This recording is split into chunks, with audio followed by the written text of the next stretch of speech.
afternoon or good evening sa inyong lahat. Ako po ang Apo Adman ng Lunti ng Agama, Natural White Art Shine Healing at para sa inyong katanungan, given actually, meron kang apat na tanong dito, no? Sasabihin ko lang, anong klaseng anting-anting ang mga ginagawa ninyo? Ikalawa, anong mga nagagawa ng anting-anting na kanyang ginagawa? Ikatlo, paano niya nasasabing epektibo ang mga anting-anting bilang panggagamot o pampaswerte? May mga malalang sakit na ba na gumaling? Ika-apat, may mga customer bang bumibili o sinasadya ang mga anting-anting ito? Una sa lahat, Kira Andrea, dapat muna natin tukunan ang tanong na para saan ba ang anting-anting? Ano ba ang gamit ng anting-anting? Siguro, sa karamihan ay marami kayong pagkakaunawa kung saan ang gamit ng anting-anting. Kung kayo ay pupunta ng Quiapo, merong anting-anting na pangontra, merong pampaswerte, di ba? Actually, dalawang bagay lang naman yan. Pangontra, ibig sabihin pagtataboy ng mga bagay, at pangalawa, ito ay pagpalapit, no? Pero ang anting-anting kasi, ito ay isa sa mga gamot na ginagawa ng ating mga babaylan noong unang panahon. At kung tatanungin nyo, ano ang babaylan? Sila ang sinuunang pare bago dumating ang mga Kastila, at sila rin ang mga manggagamot dahil sa paniniwala ng mga babaylan o nating mga Pilipino na ang kaluluwa ay kailangan makapaloob sa katawan ng tao. So, ngayon, dito papasok ang anting-anting.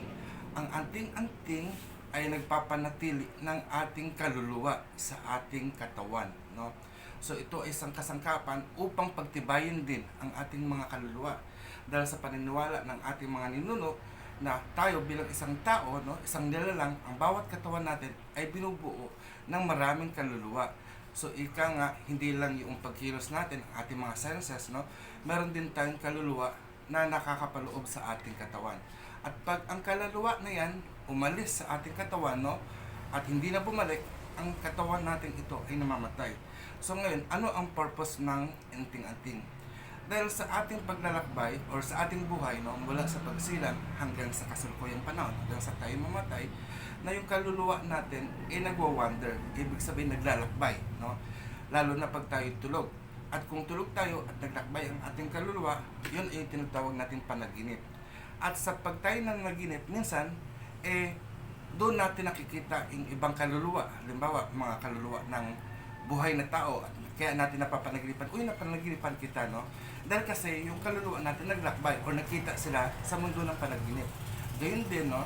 Nakikita din natin yung mga kaluluwa ng patay. Dahil o mga kamag-anak nating namatay. Dahil sa mundo ng kaluluwa o mundo ng espiritu o mundo ng panaginip, ang lahat ay naroon, mga buhay at patay. Doon din natin nakikita yung mga elementals, no? Yung mga elementals katulad ng mga engkanto, mga duwende, mga etc. etc. At ayun din, iba pang mga demonyo. So kadalasan, kung tayo na nightmare o yung pangungot, no?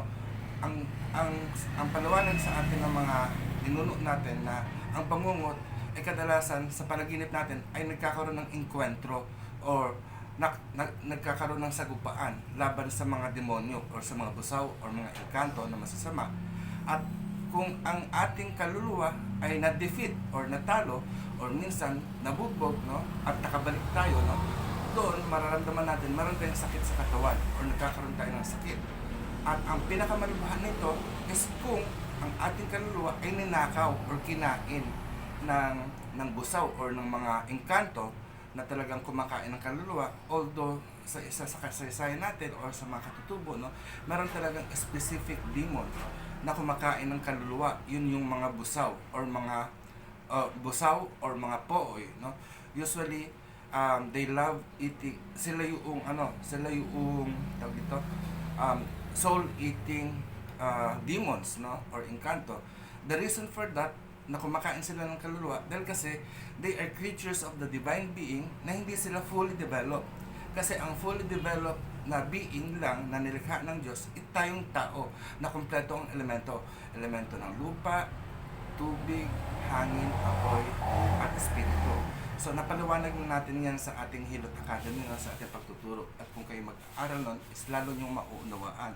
So dahil sa ang engkanto na ito ay hindi kumpleto, sila ay maaring actually wala naman talaga silang pakialam.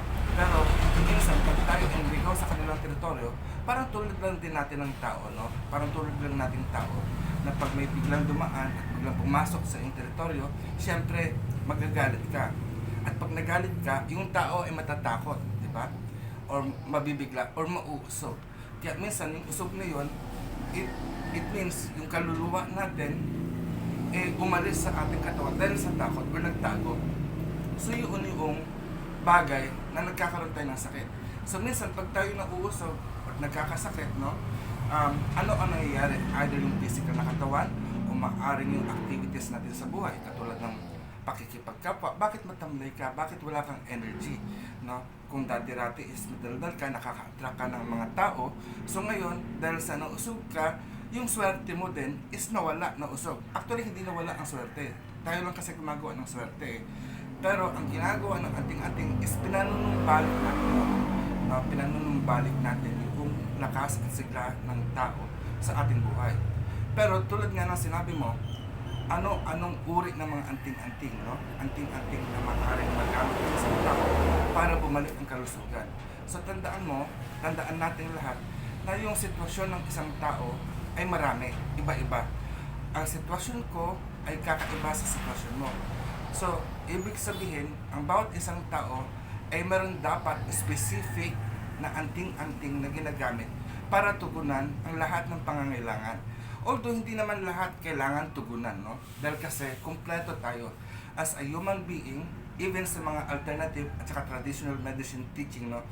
Tayo bilang tao, may kakayanan tayong gamutin ang ating sarili. Ibig sabihin, kung ano man ang sakit natin ay sa physical, nilalagnat, sinisipon, may cancer, tuberculosis, etc. Maaring gamutin yan ng ating katawan, no? O kaya, dahil kasi ang definition natin sa sakit, no?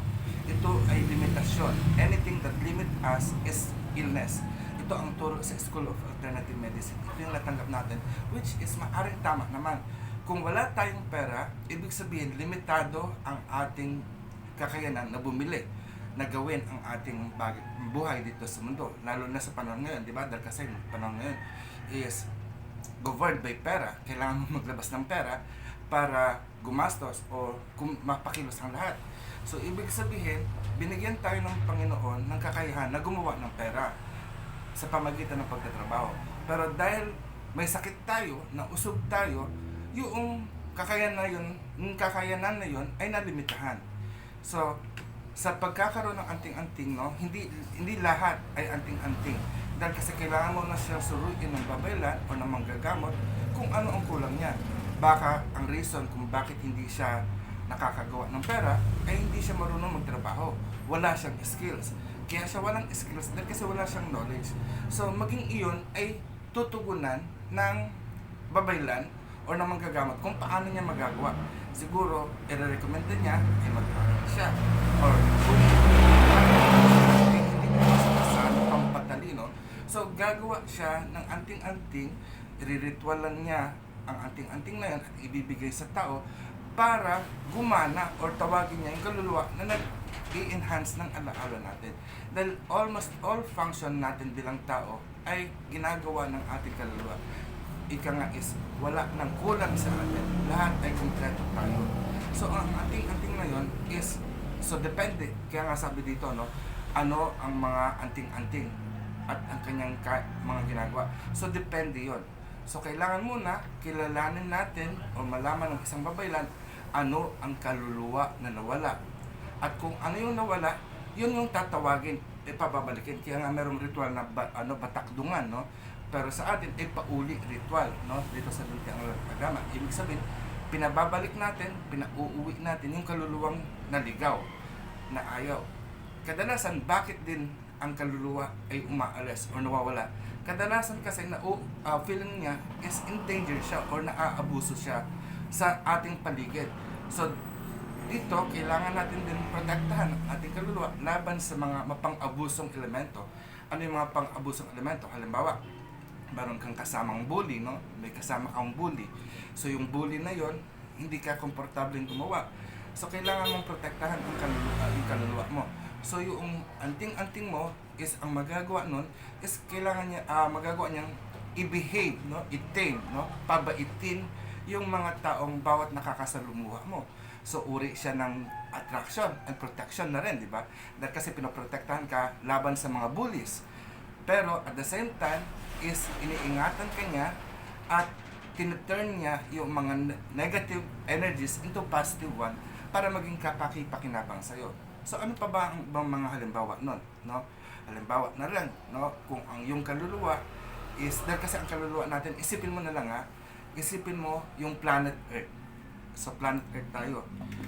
Di ba may lupa? Pero above the planet Earth, merong mga atmospheres. Siya yung mga layer of protections ng ating planeta para hindi siya bulihin ng ibang planeta at ng mga cosmic entities like mga falling stars, shooting stars, comets, asteroids. No? Even though na tumira ang mga ganon o magkaroon ng falling stars or comet na parating sa atin, napipigilan niya yung impact ng pag hit or pagtama ng mga objects na yon para hindi maging destructive para sa atin. So ganun din ang nagagawa ng mga anting-anting agimat na parang pinababagal niya ang epekto para hindi tayo masaktan, hindi tayo ma-harm, no? So ano pa ba? So ito yung kahalagahan ng anting-anting sa ating buhay, no? Pero ang mas mahalaga dito is maari din nating palakasin ang ating kaluluwa sa pamagitan ng mga ritual, sa pamagitan ng mga dasal, at mga gawain natin ng pakikipagkapwa upang lalo tayong maging malaya sa karamdaman, sa takot, sa pangamba. At gayon din yung paggawa natin ng mabuti. Halimbawa, pagtatanim ng puno. Dahil kadalasan kasi kung anong uri ng agimat, no, or anting-anting ang ginagamit ng ating mga ninuno, kadalasan ito ay galing sa kalikasan, no. Sa mga tribo, minsan meron silang specific na dahon or damo, tangkay or ugat na ginagamit. Parang katulad nito, no. Meron tayong mga gamot na linalagay sa bote, pero yung mga katutubo natin, no, imbis sa bote, modern na kasi tayo, imbis sa bote, inilalagay nila sa bamboo tubes. At iba naman ay binabalot nila sa tela, no? O kaya isinusulat nila sa papel. Tulad ng mga ito, no? Tulad nito. So, pakita ko lang to. Ito ay mga prayers o pangalan ng diwata na ating isinulat at yung kanilang mga mensahe, no? So, isinusulat nila yun sa papel. At meron pa isa. So, ito yung mga orasyon. At sa loob nun, ay mayroong mga katulad nito, sinukuan, no? So, inilalagay nila yan sa isang tela. Kadalasan pulang tela. At yun yung tinatawag ng unton na kinakabit sa bata para pangontra, no? The reason why ang unton ay ginagamit sa bata, dahil kasi yung bata is very open. Open pa siya sa, or very open yung psychic eye niya o yung third eye niya, no? Dahil mula sa espiritu, nagkaroon ng anyo, nagkaroon ng katawan, kaya nakikita pa niya yung mga espiritu at kadalas siya. Pero sa mga naglalaro, hindi natin alam, no? So kahit sabihin mong angel na lumapit sa bata, angel, anghel, alam natin positive energy siya mula sa God. Pero kahit doon, is nagkakasakit siya. Anong reason? Dahil kasi, kung napanood nyo yung Indiana Jones, yung The Lost Ark of the Covenant, di ba mayroong kwento doon na pag ang tao is nakalapit sa Ark of the Covenant at nakita niya, nalulusaw sila dahil kasi sobrang liwanag. Ibig sabihin, yung object na yun ay very powerful at hindi makakalapit yung tao dahil kasi nga tayo ay iba ang vibrations natin kaysa sa vibration niya. Isipin na lang natin, no, yung kawad ng Meralco. Kung hinawakan natin, akala natin is hindi siya harmless siya. Pero since merong enerhiyang dumadaloy doon at pag hinawakan natin ay hindi compatible sa katawan natin at pag nahawakan natin yun is masusunog tayo. So ang ginagawa ng agimat, ng anting-anting, no, is ni-neutralize niya or na-neutralize niya ang ganong energy para siyang adapter na kung anong energy vibration niya ay maging kamatch ng vibrations niya. Dahil kasi katulad sa mga gamit, diba, sa mga cellphones, sa mga appliances, merong 110 at meron naman 220.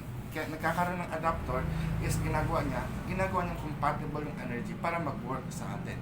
So, yun din ang isa pang gawain ng anting-anting or agimat para kung sakaling tayo ay makaharap ng isang certain frequency or vibration, energetic being, like angels, incanto, etc., ay hindi siya makapag-harm sa atin.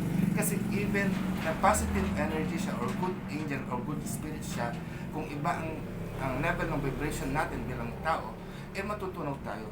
Yun din ang explanation kung pupunta naman tayo sa mga charismatic at evangelical, yung laying of hands, makikita nyo yung work of the Holy Spirit. Since yung tao is human, makasalanan, pero nadampian siya ng glory, ng kalulahatian ng Diyos, kaya nangingisay-ngisay at tumutumba siya. Dahil yung energy vibrations ay hindi patas. Pero kung ikaw ay filled with the Holy Spirit, is magiging same vibration kayo. Ang reaction mo lang doon is tatawa, magpupuri, kakanta, sasayaw, etc. So, ibang topic naman yun. Sana yung katanungan mo patungkol sa anting-anting is nasagot natin. So, please make a comment or ask more questions na maaari nating masagot dito. So, maraming salamat. Hanggang sa muli. Mayari na.